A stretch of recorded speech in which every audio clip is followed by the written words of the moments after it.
Standing in the heart of Rome, the Trevi Fountain is a breathtaking masterpiece of late Baroque architecture.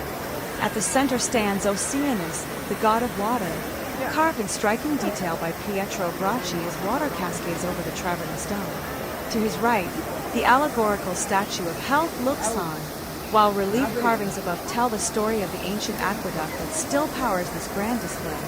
At Oceanus' feet, Tritons guide winged horses across the rushing waters, one calm, one wild, symbolizing the changing winds of the sea. Designed by Nicola Salvi in the 18th century, the Trevi Fountain stretches over 86 feet high at the junction of three ancient ruins. Pan up to the magnificent triumphal arch and facade of the Palazzo Palli, framed against the vibrant blue Roman sky.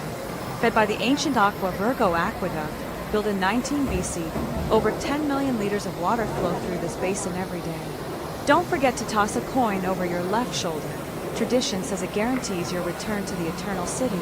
Behind the roaring water and dramatic sculptures lies a web of Roman folklore and hidden history. Notice the large stone urn perched high on the right side of the fountain. Legend says Nicola Salvi placed it there specifically to block the view of a local barber who constantly criticized his design. As you stand before the rushing waters, listen closely to the acoustics created by the surrounding narrow alleyways, which amplify the sound and turn the small piazza into a grand amphitheater. Beyond its legend, the money toss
Ici reposent les souverains pontifes. Leurs noms sont gravés à jamais. Franchissons cette porte sainte.